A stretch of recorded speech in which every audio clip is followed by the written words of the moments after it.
Hello and welcome. I am your host of What Are You Reading? What Are You Writing? Author Karen E. Osborne. I have five novels out. The latest is Justice for Emerson. I am so glad that you're here. This is a space for readers and writers to come together and talk about books. So it is my pleasure to welcome back a dear writer friend, Mary Ann Noe. Hey, Mary Ann. Hey, Karen. I am so glad to have you back. This is her third time, but it's been 2 years. So a lot of you probably haven't even met her before. And I'll tell you how you can see all of her other books and you can find out all about her from before. But tell us what you have been to these past 2 years. Well, this is what I've been up to. Hold it up. Let me go. Nope, can't see it. Move it over. A second.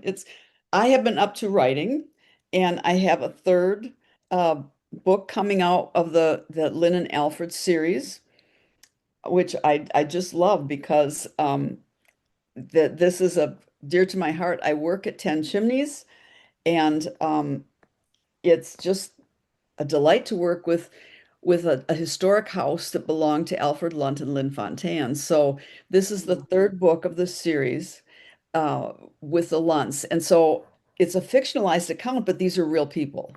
They're dead, so I can say anything I want to about them. They can't push back. We do want to see the cover. You just have to put it on the other side, I think, and then we'll see it. Okay, let's So try now move it this. over, move Now, it I over, don't know move it over. why. There There's we go. coming. There's coming. There. There it is. Yep. Shadows behind the scenery. Isn't that a Yeah. great cover? It's Isn't that great? beautiful.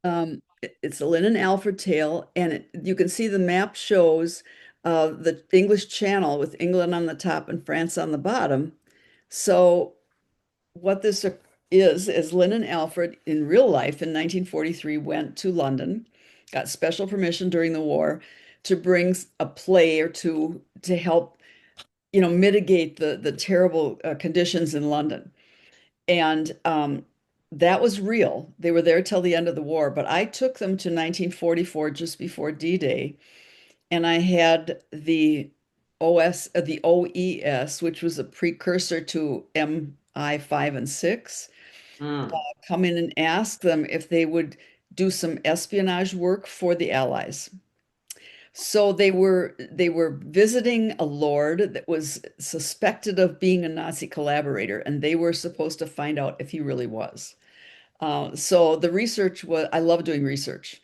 So there was a lot of research. What was going on in London at that time? What were the conditions like? They were staying at the Savoy Hotel, which was true. And I found out all sorts of fun stuff. What the air raid shelters were like under the hotel. I mean, they had caviar, they had dances, I mean, Hitler would provide all these wonderful sound effects, and everybody would go down into the cellar and they would dance and they'd play games, and they had cubby holes for their individual beds. And it's just like, are you kidding? Really? So So and what, it just so went on what and on. inspired this story? I mean, how did you first get onto them? What attracted you to this family? Well, I'm a docent, a tour guide at their historic house here, only 10 minutes from my house. And I've been there for 22 years. So we had to do 14 weeks of research and read books and watch their one movie and all sorts of things. So I know a lot about them. And as I was going through the house, it's like a maze. And I thought to myself, this would be a great place for a murder. So the first book is a murder mystery that takes place in that house. It's a closed room murder mystery, so and the more I learned about these two people, they were wonderful. They mentored actors. When they came to Wisconsin, people protected their privacy. They were generous. And yet Alfred was said to be very, very frugal, but yet he was very generous with kids and everything else. So I really got to know the real people. And once there was one, it's like Lynn started talking to me in my head. Did you ever have your characters talk to you? That's how all my books start. There you go. And the second one is also a thriller. It takes place in Prague and Paris because every year they'd go to, they're all based in reality. Every year they would go someplace, they'd buy costumes in Paris. I thought, oh, good, let's see what I can do. What happens if World War II is about to start and they're in Paris? So that Mm. was a thriller to help them. They were trying to help somebody, and that's the fiction part, get their money out of the continent before Hitler took over. And then this third one, I knew they had gone to Europe, gotten special permission, and of course, the more research you do, the more little fun tidbits you find out about this couple and their adventures. And I have a fourth one that I just pitched to Black Rose Writing, and in it, they're at the estate out here, which has a root cellar, and Lynn hears noises in the middle of the night, and she goes out and discover with a frying pan, of course, the cast iron frying pan, and she finds the body in the root cellar. And it's set during Prohibition, and there's bootlegging going on. And there was here. Al Capone was coming through this where I live, very close, and going up north Wisconsin. And so there was a lot of bootlegging. We have lakes, and So the family moved from England and came to the US. she came to the US and married Alfred, and he was an American. And he had lived out, his family had picnicked out in this area. They were normally in Milwaukee, which was a big logging and beer making center at the time. But when she married him, she just fell in love with the country out here, the countryside. It's a tiny little village. It's unincorporated. They built their estate, and so there's a lot of things that can go, and I don't know. It's just I've got another one in the works that takes place during the Cold War, so who knows? But I said to her, Lynn, if you tell me one more time, if you come to me and say, "Wouldn't it be fun? Wouldn't it be fun to set a story?" I'm going to kill you off. So this is the third one of which hopefully will be a 5 book series. That is awesome. So you told us a little bit about your protagonist, but again, love about her. What attracts you to her? What makes her very, very special in your eyes? Well, the books are written, you're right, from her viewpoint rather than her husband's viewpoint, Alfred. Um, she's she's an enigma in a lot of ways. She was very generous in mentoring people, but she also was very British. And so we have to We do have to things do things. the right way.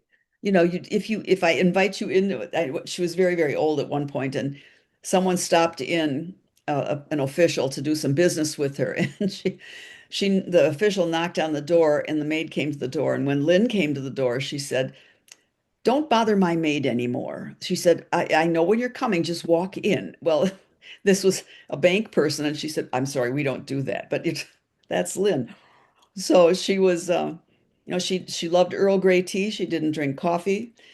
She slept in a little bit later. Alfred would get up and farm, and she'd stay in bed until she could smell him making coffee in the morning and knew there would be a pot of tea for her. She made newspaper dresses and things for her nieces when they did Halloween costumes and such. But she was much more reserved. That it is the dichotomy within her that I really find. She was very Mm. witty, but she was also very British, just upper crust. Think of Queen Elizabeth, that was a bit of her. Yes, yes. And so Alfred and Lynn are the Mr. and Mrs. North. They are the sleuths, the amateur sleuths Right, right. Very much. in your I books. kind of looked at it. I started to look at Nick and Nora, those old movies by Dashiell Hammett. Yeah. Um, but then Nick and Nora were kind of airheads. And I thought, well, that's not Lynn and Alfred. And Mm. then I reread a few of the Tommy and Tuppence stories that Agatha Christie wrote, and that was closer to what I was seeing with Lynn and Alfred. I wanted to bring them back to life again, and Yeah. I could So do when it. the series starts, how old are they? And in this book, how old are they? Well, the books are standalone, and I didn't write them. The first one is in 1947. The second one takes place in 1939. Um, Mm. the Shadows Behind the Scenery takes place in 1944 on D-Day. Now, by that time, by 1944 was Lynn was about 57 years old. Mm, So she was born in 1887 and he was born in 1892. So they're not, a lot of people have no idea who they are anymore. Um, yeah. but the books have stirred up a lot of business for people taking tours. That people have come out, to see what the house and the estate looks like because of the books. So Oh, that's, isn't that wonderful? I've given a lot That of says a tours. lot about your beautiful writing, Thank that you. people are intrigued and want to come back. Earlier, you in our conversation, you had mentioned that you found out so many interesting things when you were digging and researching and stuff. Was there anything that you haven't mentioned that really stuck out for you? Oh, there are some unusual things going on. I mean, for example, the shadows behind the scenery. During just before D-Day, there was what's known as a ghost army, which was an inflatable army. And there's a book called The Ghost Army also out there that's wonderful. And it was positioned in France, and there was even an airplane that was inflatable and a tank. And so these things, artillery pieces and such, would be sent with a very small group of soldiers to fake out the Germans, and they would be placed Make them somewhere. look bigger, make them Yeah, look, yes, yeah, and more formidable. yeah, and they would have speakers that would, throw out a lot of noise, so it looked like there was a huge regiment or whatever their division when it was just these small groups of inflatables. And so the Germans would rush people there, and that was very interesting.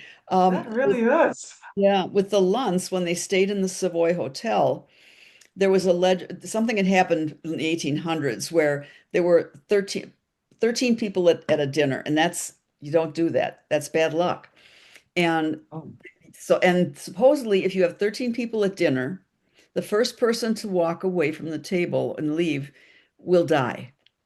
Well, that happened one time, and the hotel said, "Oh, we can't have this." So they had a 3 foot statue of a black cat commissioned. You can find it on pictures online, and that is the 14th guest. So if there's a party of 13, they bring the cat in, set it on a chair, tie a napkin around its neck, serve it the pieces that everybody else eats, and the Savoy cat is still there in the reception area at the Savoy Hotel in London. I mean, these things you can't make up this stuff. but it helps you make up a whole lot of other wonderful stuff. So Oh that's yeah, really good. I So could you've put been movies. writing for a while. You've been writing, your writing life is mature now. That your novel's out. Did you learn anything about yourself that you didn't know? Did anything come up that you learned about yourself because of your writing journey? I think it's that I can turn anything into a story. Um, I'm working on some short stories right now that I asked my book club to each send me a photo. Didn't matter what it was. And I would try to build a short story around that photo. So, I got a bunch of interesting photos. Some are really, some are fantasy. They're going to be fantasy stories. Some are realistic. Some are funny. It's been an interesting challenge to try and stretch myself into creating something that goes along with those pictures. How So clever. yeah, I love that. it's been That's going to end up being a whole collection, right. a In fact, they published whole want collection. there are ten stories altogether. I think I have 10 photos or nine. And they want me to put it together in a little booklet of some sort. So Yeah, I yeah, love that. I know it's been Um, lots of fun. we have a fellow writer, Linda Rosen, and she makes sure in every one of her books there's a piece of jewelry. Oh, yes. Every book, there's some piece of jewelry that plays a big part. And then when she does her book talks, she asks everybody to bring a piece of jewelry that had some meaning to them. Oh, that would be And great. wouldn't that be fun? But then she Yeah. warns them it might end up in one of my stories. Yes, yes. You know, That's the fun part. just in case. Yeah. Well, and I've learned over the years to be much more attentive to details. You don't want to sit next to me at the airport because I might sit there with an open book, but I don't get anything read because I'm collecting people. I just finished Margaret Atwood's memoir. Um, I can't remember the full title, but I mean, it's almost 700 pages, and I didn't want it to end. It's so good. And she talked Mm. about stealing people because all of her books are based on something that she either lived through or that she read about, some real thing that happened. And the people that are in her books were friends and had some kind of connection with her. And I can go along with that I can 100%. totally relate to that as well. Just be careful what you say to us, because you might Exactly. end up in a book. That's right. That's right. I'm a word thief and a face thief. And And a face thief and hairdos and an yes, attitude thief. yes. I can remember sitting on an airplane and this woman got on, and as soon as I saw her, I knew she was Vanessa. I Uh, knew that's who she was. Vanessa was one of the characters in my earlier books. And I looked at her and I grabbed my little notebook and my pen, and I'm writing down all these things about her hair and the way she carried herself and yes. everything. I said, that's Vanessa, and I Vanessa agreed. Yeah, Vanessa agreed. She that's liked really that. good. Yeah. So this is a what are you reading? What are you writing, as you know? And so have you read something? You just told us about a book that you just finished that you loved. Is there anything else that you could recommend to our audience? Well, I still love Barbara Kingsolver and Ann Patchett. They're just so wonderful. I found Chris Bojalian, and his books are they're convoluted, they're wonderful. I cannot, of course, remember a single title right now, but Chris Bojalian writes, um, trying to think, no, and then there's another one, Chris Pavone, Pavone, and he writes espionage thrillers, and Mm. they they have so many twists in them. Three Nights in Lisbon was his latest, and that's Ah, what kind of yes, yes. started on him. So I've gone back and read. Um, Now, of course, I'm not going to remember the other rest, but I'm working on all of them. I think I'm down. Just have one. He better not stop writing because I really like his stuff. So It's got to keep going. that's Keep right. going. Our audience is totally in love with you, Mary Ann. They're all just wanting to be in touch. So now you all know the drill. You know that you can buy all of her books And please on do. Amazon, Barnes and Noble, your independent bookstore. You can ask for it at the library if you don't see it there. So please go wherever you like purchasing your books, buy a book, read a book, write a review. That's But in really cool. addition to that, Yeah. if they want to be in touch with you, find out more about you. Well, I'm one of the so best sorry. places to go is to my webpage. And don't forget, the books are Audible. They're on Audible. They're also on Kindle. So there's all sorts of different ways to read them. Um, yes. So my webpage is www.maryannoe, all one word, MaryAnnNnoe. There's three N's in a row, .com, maryannoe.com. And there's all sorts of fun stuff there. There's a short story you can download called Juanita Rose. There are photos that I change every month. There's a blog post. This last one I posted a little short story called Napkins, a Love Story. Um, so which is lots of fun. You're going to have to go check that out and look it up. Oh, yeah, I'm going to check that one out. It's fun. And so that's the best place to contact me. I'm also on Facebook, so you can find me on Facebook. There I am. Excellent. And when you do, and I know you will, and when you find her and you write her, you sign up on her website, please tell her that you met her on what are you reading? What are you writing? Thanks, Amen. everybody, for watching. And those of you that are listening on the podcast on Spotify or Apple, we're just so glad to have you. And we'll see you next week. Bye, everybody.